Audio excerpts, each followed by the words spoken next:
दोस्तों, कभी अपने आप से बात करते हुए यह ख्याल आया है कि आप खुद को ही नीचा दिखा रहे हैं, या यह कि आप ऐसा सोच रहे हैं कि यह काम तो मुझसे होगा ही नहीं।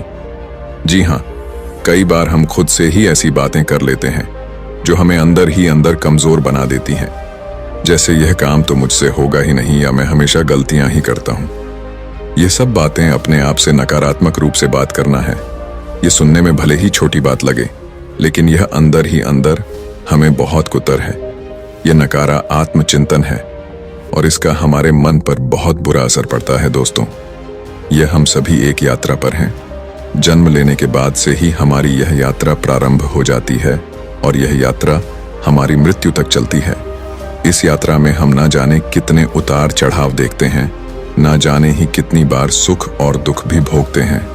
इस यात्रा में पड़ाव होते हैं, परंतु हम में से अधिकांश लोग पहले ही पड़ाव पर फंस कर रह जाते हैं। और पहला पड़ाव है अकेलापन। हम में से अधिकांश लोग अकेलेपन के शिकार हैं।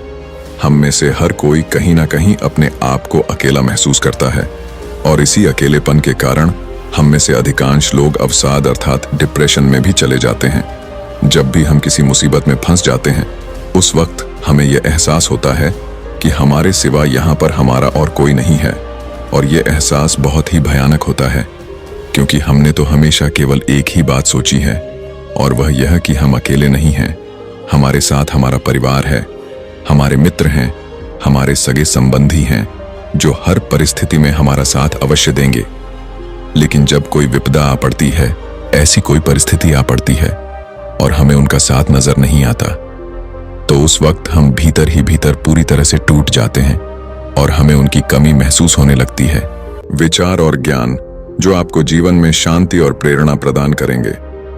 हमारी यह यात्रा हम सभी को मनोबल से भरने के लिए है, ताकि हम सभी अपने सपनों की पूर्ति की ओर बढ़ सकें। इस चैनल को सब्सक्राइब करना ना भूलें, ताकि आप हमारे साथ जुड़े रहें और हमारी नई वीडियोस का आनंद लें। तो चलिए शुरू करते हैं। बहुत समय पहले की बात है। एक गांव में एक व्यक्ति रहता था जो बहुत धनी व्यक्ति था। उसके पास बहुत संपत्ति थी, उसके पास किसी चीज की कोई कमी नहीं थी। उसके चारों ओर उसके परिवार वाले मित्र, रिश्तेदार, सगे संबंधी सभी सहयोग देते थे, और वह भी उन सभी की हमेशा मदद किया करता था। और वह व्यक्ति हमेशा एक ही बात कहता था कि मैंने भले कुछ कमाया हो ना हो, लेकिन मैंने आप लोगों का साथ कमाया है, और वास्तविकता में यही मेरी पूंजी है, यही मेरी संपत्ति है। वह अपनी दुनिया में बहुत खुश था, सब कुछ बहुत अच्छा चल रहा था। और फिर देखते ही देखते एक दिन व्यापार में ऐसा भी समय आया जब उसे यह निर्णय लेना था कि वह व्यापार में आगे बढ़े या फिर अपने व्यापार को यहीं तक सीमित रख। यदि वह अपने व्यापार को यहीं तक सीमित रखता तो इसमें भी उसे कोई नुकसान नहीं था, लेकिन यदि वह अपने व्यापार को आगे लेकर बढ़ता तो उसे बहुत ज्यादा मुनाफा मिलता। उसने मन ही मन सोचा, यदि मुझे ज्यादा मुनाफा होगा तो मैं और भी लोगों की मदद कर पाऊंगा, मैं और लोगों की सहायता कर पाऊंगा। इसी विचार के साथ उसने अपने सभी सगे संबंधियों से सलाह ली, और सभी ने उसे केवल अपने व्यापार को बढ़ाने के लिए ही कहा।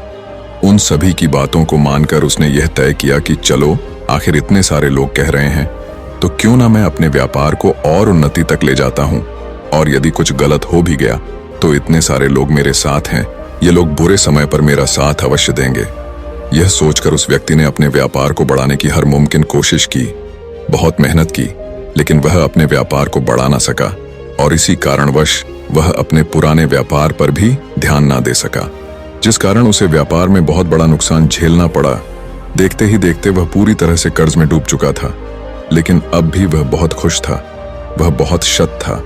वह यह सोच रहा था कि उसके सगे संबंधी उसका साथ अवश्य देंगे, वह उसे इस कर्ज से जरूर बाहर निकलवा लेंगे। यही सोचकर वह व्यक्ति अपने सभी सगे संबंधी और मित्रों के पास मदद मांगने गया। वह व्यक्ति उन सभी के पास गया जिसकी उसने कभी मदद की थी, लेकिन हर किसी ने उसकी मदद करने से इनकार कर दिया।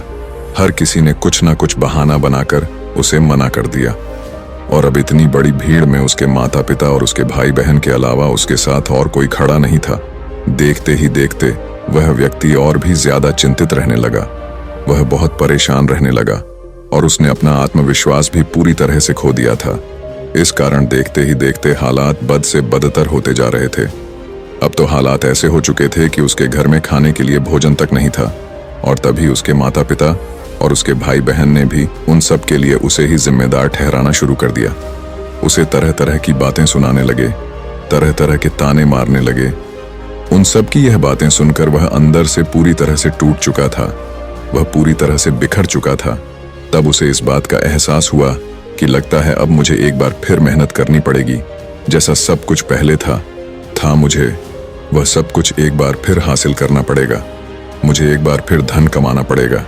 जैसे तैसे उसने खुद को मनाया, अपने आप को एक बार फिर हिम्मत दी और उसने एक बार फिर खड़े होने का निश्चय लिया। उस व्यक्ति ने एक बार फिर से शुरुआत की और अब की बार उसने पहले से बहुत अधिक मेहनत की। अपना घमंड, अहंकार, अपना अभिमान सब कुछ छोड़कर वह केवल अपने काम पर ध्यान देने लगा। देखते ही देखते समय बदल गया और जो कुछ भी उसने खोया था वह सब कुछ उसने एक बार फिर से पा लिया। जो मित्र, जो सगे संबंधी उसे छोड़कर चले गए थे, वह एक बार फिर से उसके पास आने लगे। वह उससे पहले से भी ज्यादा नजदीकियां बढ़ाने लगे। उस व्यक्ति ने जिन जिन की मदद की थी वे एक बार फिर उसके साथ आ खड़े हुए थे। अब सब कुछ पहले जैसा हो गया था, लेकिन वह अपने आप को अब भी इस भीड़ में अकेला ही महसूस कर रहा था। उसे सबके भीतर एक बनावटी झूठ दिखाई दे रहा था। उसे सबके चेहरे पर एक बनावटी हंसी नजर आ रही थी, एक बनावटी भरोसा नजर आ रहा था। इसी कारण वह सबके पास होकर भी अपने आप को बहुत अकेला महसूस कर रहा था। अब उसे किसी से कोई उम्मीद नहीं थी, किसी से कोई आशा नहीं थी, और देखते ही देखते सबके बीच रहकर भी वह भीतर ही भीतर घुट रहा था। वह अपने आप को अत्यंत अकेला महसूस कर रहा था। वह किसी ऐसे व्यक्ति की तलाश में था जो उसके अकेलेपन को दूर कर सके, जो उसकी अकेलेपन की इस परेशानी से उसे बाहर निकाल सके, जो उसके सुख और दुख में उसका साथ दे, उसके साथ खड़े हो, जो कभी उसे धोखा ना दे। वह ऐसे ही व्यक्ति की तलाश कई महीनों तक करता रहा और आखिरकार उसे एक ऐसी लड़की मिली जिस पर वह आंख बंद करके भरोसा कर सकता था। उस व्यक्ति को वह लड़की बहुत पसंद थी और वह उससे शादी करने के लिए भी तैयार था। एक दिन की बात है, उस व्यक्ति ने उस लड़की से पूछा, क्या तुम हर परिस्थिति में मेरा साथ दोगी? इसके जवाब में वह लड़की कहती है, हाँ, मैं तुमसे वादा करती हूँ कि हर स्थिति में मैं तुम्हारे साथ ही रहूंगी, फिर चाहे समय कैसा भी क्यों ना हो। मैं कभी नहीं बदलने वाली, मैं तुम्हारे साथ हमेशा खड़ी रहूंगी। लेकिन एक दिन उस व्यक्ति के मन में ख्याल आया कि कहीं यह भी बाकी लोगों की तरह बदल ना जाए, कहीं यह लड़की भी उसे धोखा ना दे दे। इसीलिए एक दिन उस व्यक्ति ने उस लड़की को अपने पास बुलाया और उस लड़की से कहता है, देखो, मैं कोई अमीर व्यक्ति नहीं हूं। ये जो भी शान और शौकत तुम देख रही हो, ये मेरा नहीं है। ये तो मेरे छोटे भाई का है। मैं तो बस इसे चला रहा हूं, मैं तो बस इसकी देखभाल कर रहा हूं। वास्तविकता में तो इन सब का मालिक वही है। और वैसे भी मैं इतनी सारी धन दौलत लेकर क्या करूंगा? मुझे तो केवल तुमसे प्यार है, और शादी के बाद मैं तुम्हें लेकर कहीं दूर चला जाऊंगा। कहीं दूर जाकर हम अपना एक छोटा सा घर बसाएंगे। हम वहां पर खुशी खुशी अपना जीवन बिताएंगे। उस लड़के की यह बात सुनकर वह लड़की मुस्कुराते हुए उस लड़के से कहती है, तुम भी कितने भोले हो। अगर यह व्यापार तुम चला रहे हो, इसकी बागडोर तुम्हारे हाथों में है, तो तुम इसे अपने नाम पर भी तो करवा सकते हो। आखिर तुम्हें इसमें कितना समय लगेगा? जब तुम यह व्यापार अपने नाम करवा लोगे, तभी मैं तुमसे शादी करूंगी, वरना मुझसे शादी करने का ख्याल मन में भी मत लाना। यह सुनकर वह व्यक्ति जोर से हंस पड़ा और वहां से चला गया। उस लड़की की बात सुनकर उस व्यक्ति के दिल को बहुत चोट पहुंची थी। वह अंदर ही अंदर पूरी तरह से टूट चुका था। अब उसे किसी से भी कोई उम्मीद नहीं रह गई थी। अब तक उसके जीवन में इतना अकेलापन नहीं था जितना कि अब वह अपने आप को अकेला महसूस कर रहा था। चारों तरफ हर कोई उससे झूठ कह रहा था। चारों तरफ हर किसी के चेहरे पर झूठी हंसी और झूठा मुखौटा था। उसे किसी पर अब भरोसा नहीं रह गया था और भीतर ही भीतर उसका अकेलापन उसे खाए जा रहा था, जिस कारण वह बहुत परेशान रहने लगा था। वह बहुत चिंतित रहने लगा था। वह किसी भी हालत में अपने इस अकेलेपन से छुटकारा चाहता था। एक दिन की बात है, वह व्यक्ति सैर करता हुआ अपने नगर से बाहर निकल गया और अपने नगर के बाहर निकलते ही उसे कुछ ही दूरी पर एक आश्रम दिखाई दिया। वह व्यक्ति उस आश्रम में जा पहुंचा। वहां पर बहुत शांति थी, बहुत सुकून था उसे। वहां की शांति बहुत अच्छी लग रही थी। जिस कारण उसका अकेलापन भी मिट रहा था। वह व्यक्ति उस आश्रम के बाहर बैठ गया और उस शांति का अनुभव करने लगा। तभी उसके सामने एक बौद्ध भिक्षुक आ खड़े हुए और उन्होंने उस व्यक्ति से कहा, भंते मन को सुकून मिला। इस पर वह व्यक्ति उन बौद्ध भिक्षुक को देखकर खड़ा हो गया और उन्हें प्रणाम करके कहता है, हे गुरुवर, यहाँ कितनी शांति है, यहाँ कितना सुकून है, और बाहर की दुनिया में तो हर कोई हमें लूटना चाहता है, हर कोई हमें तकलीफ देना चाहता है। इस पर वह बौद्ध भिक्षुक उस व्यक्ति से कहते हैं, भंते, आखिर तुम्हारी समस्या क्या है? तुम मुझे खुलकर बता सकते हो? इस पर वह व्यक्ति उन बौद्ध भिक्षुक से कहता है, हे गुरुवर, मैं बहुत अकेला हूं, मेरा यहाँ पर कोई नहीं है। मेरे चारों तरफ घूमने वाला हर एक व्यक्ति केवल मेरी धन दौलत से प्यार करता है, उसे मुझसे कोई मतलब नहीं। मेरे पास बेशुमार धन दौलत है, सारी सुख सुविधाएं हैं, मेरा परिवार, मेरे मित्र, मेरे सहयोगी, मेरे सभी सगे संबंधी भी मेरे साथ ही हैं, लेकिन उनके होने के बावजूद भी मैं बहुत अकेला महसूस करता हूं।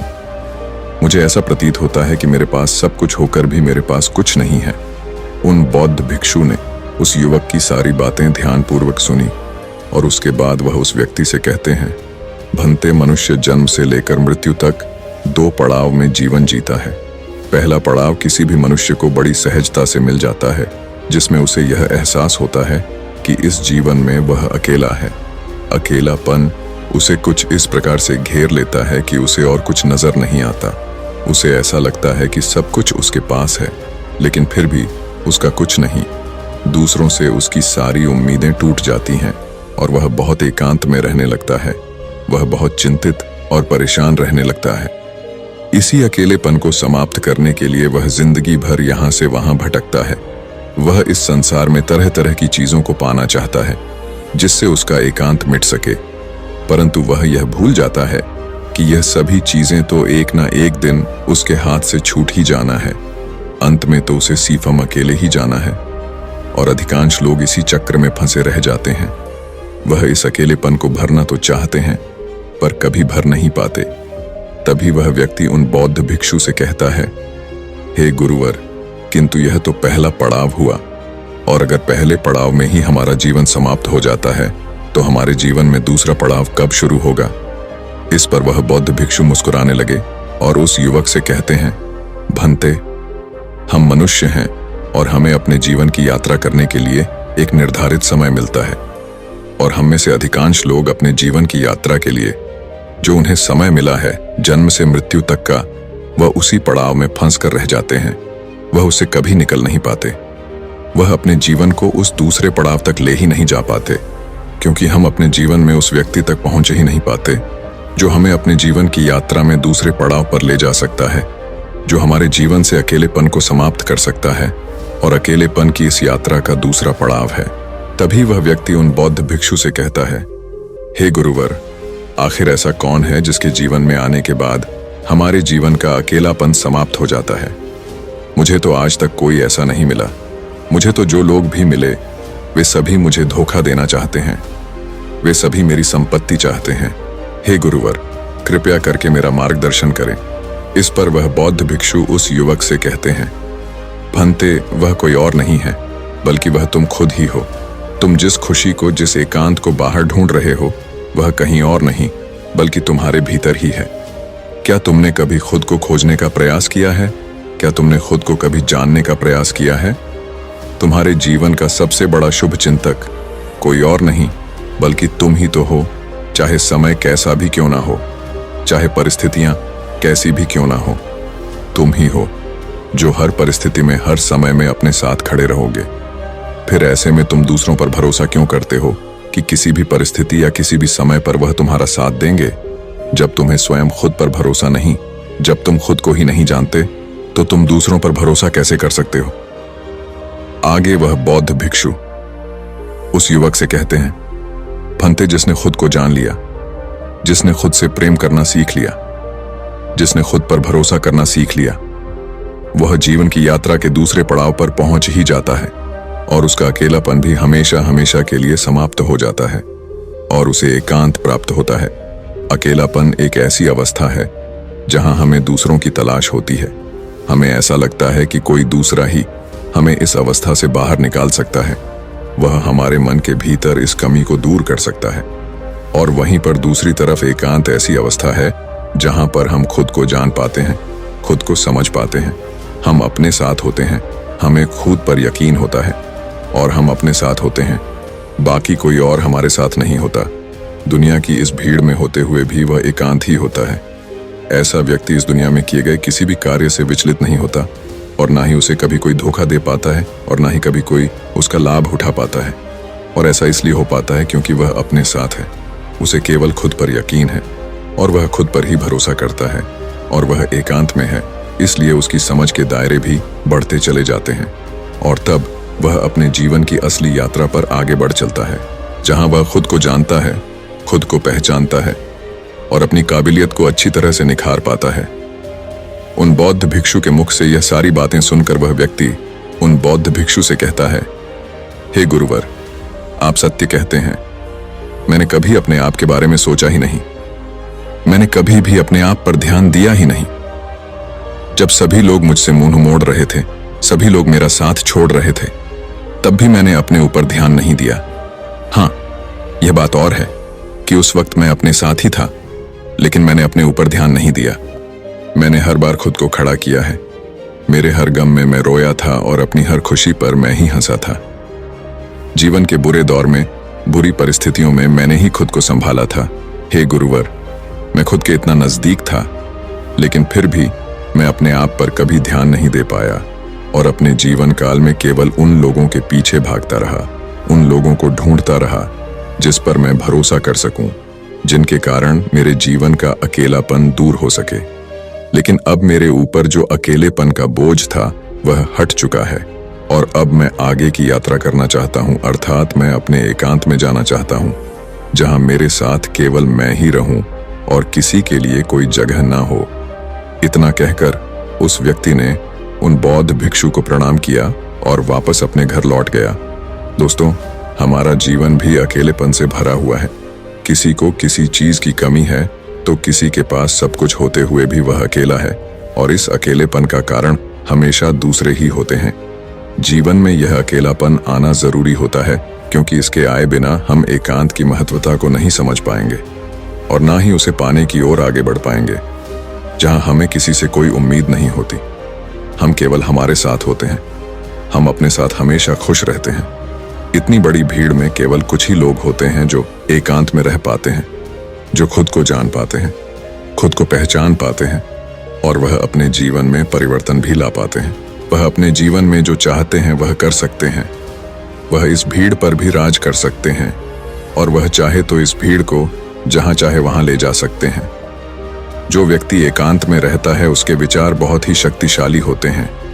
यह आसानी से कभी किसी की बात पर भरोसा नहीं करते और ना ही कभी किसी की बात से प्रभावित होते हैं।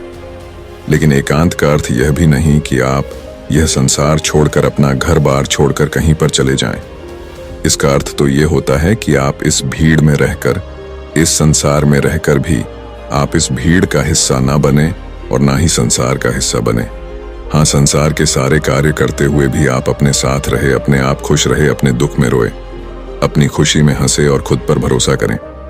दोस्तों, आज के इस वीडियो से आपने क्या सीखा वह मुझे आप कमेंट में जरूर बताइएगा और इसी के साथ में उम्मीद है कि आपको आज की यह वीडियो जरूर पसंद आई होगी।